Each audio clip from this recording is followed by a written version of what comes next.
was universally sent was being a good thinker and a creator of ideas is a good thing. Yes, exactly. There's no reason why that message can't be sent everywhere. And I think it actually should be. So that's the first thing.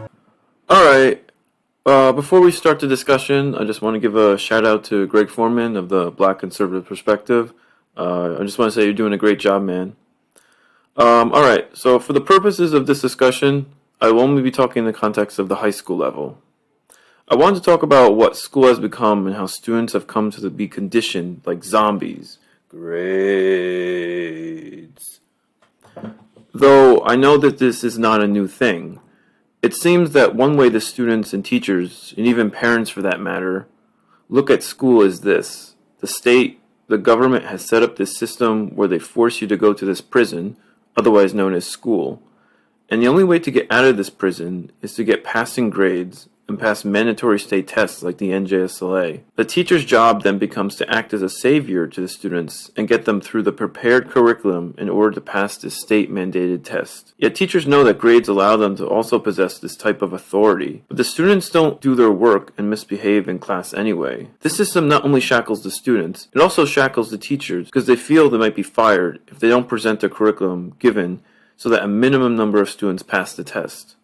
Therefore, the teachers feel pressure from the state and admin for the students to pass, and the students feel pressure to pass the classes and test itself. This cycle gets tiring and teachers either quit or retire. It's no wonder why I don't see many old teachers anymore. Then some students become teachers and the cycle begins again. They would rather do their work at home where they can use Mathway or ChatGPT.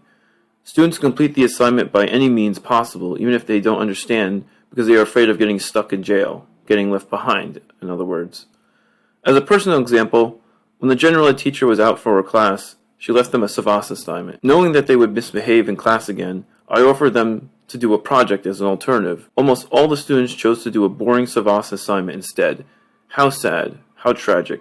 They are plugged into the matrix and controlled by the system. But you can get out of jail. You can legally drop out when you are 16, or at least in New Jersey, and you don't even need your parents' approval. The problem is there's a stigma attached to this when there should not be. A lot of the problem with learning in school has to do with the intangibles, like the values of families, the lack of the nuclear family, meaning one of the parents is missing, usually the dad. But whenever you work within a system with false axioms, many problems are going to occur.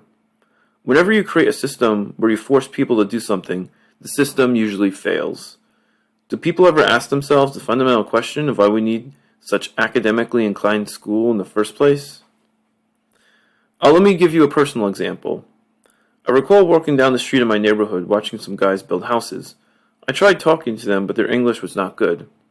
They probably did not know Algebra 2, but have acquired the valuable skill of building a house. How outrageous. Who cares what your grades are if you can't solve a hard problem independently and also apply that logic to practical skills in real life? Alright guys, I just want to play a clip of Lex Friedman interviewing Po Shen Lo, professor of mathematics at Carnegie Mellon University and math Olympiad coach for the U.S. So let's roll it and we'll commentate on it. Everywhere. And I think it actually should be. So that's the first thing. The second thing is what you commented about, this thing about, the generalizable skill and what could people do with Olympiads afterwards. So that's actually my interest in the whole thing. I don't just coach students how to do problems. In fact, I'm not even the best person for that. I'm not the best at solving these problems.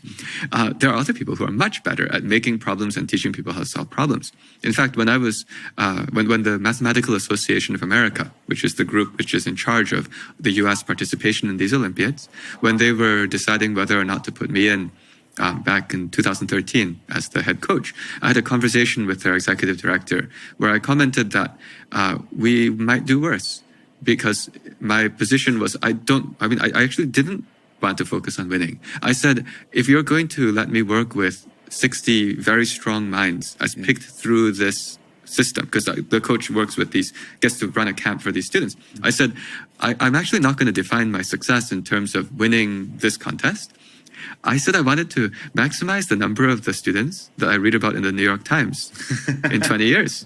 Yeah. And the exact... Wow, this is so true. This is such a great statement by Po Shen Lo. Yeah, I mean, it coincides with we want to prioritize long-term learning over short-term test taking, right? As educators, as teachers, this is what we should be really looking towards. How can we help the students succeed in the future rather than just how to succeed on some short-term test that after high school or after college they won't be taking anymore? The director of the Mathematical Association of America was fully in support of this because that's also how their philosophy is. So in America, the way we run this is we're actually not just training to win, even though the students are very good and they can win anyway. One reason, for example, I went and even did the COVID thing involving quite a few of them is so that hopefully some of them get ideas. Because in 20, 30 years, I won't have the energy or the insight to solve problems. We'll have another catastrophe. And hopefully some of these people will step up and do it.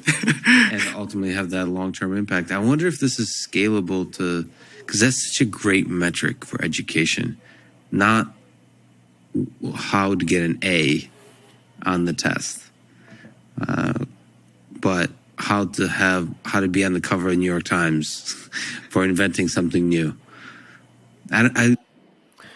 Yeah, again, this is a great insight. We've got to stop incentivizing students to just get A's on the test and pass the state tests.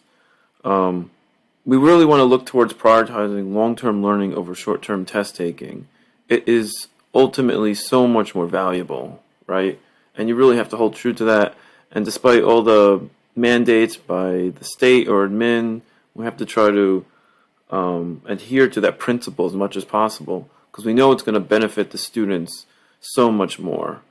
And the other thing, at the end of the day, doing well in the state tests is really about the teachers, about bringing glory to themselves, unfortunately. It's not really about the students. So if we're just teaching to the test to get 50, 60% of the students to pass, it's really about our glory, not about the benefit of the students. It's so much harder to be patient and look towards the future 10 years, 20 years down the line and seeing how they might succeed. And we might not be able to actually see how they do that, but we have to take that risk. Another point I wanted to make is that high school should become the new college. In other words, voluntary. You would have really smart kids on the right end of the bell curve. Then you would have legitimately disabled kids from the left end of the bell curve. And you would have average kids who actually have the desire to learn from the middle of the bell curve. There would be more resources allocated to those who actually need and want to learn.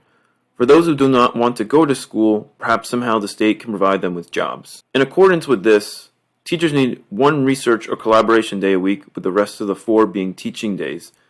It would provide teachers with ample time to prepare lesson plans. Would the average high school student be responsible enough to survive one day at home by themselves?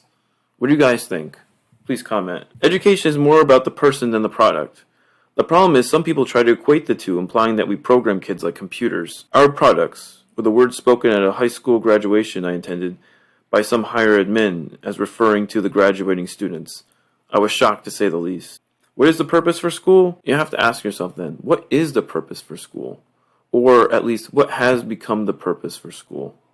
Learning, unfortunately, is not at the top of the list. Daycare for parents, daycare for society, control and conditioning by the government, and then maybe around 4 or 5 you get actual learning. Alright, let me know what you guys think. If you like this video, please subscribe, like, comment. See you guys, and remember, prioritize long-term learning over short-term test taking.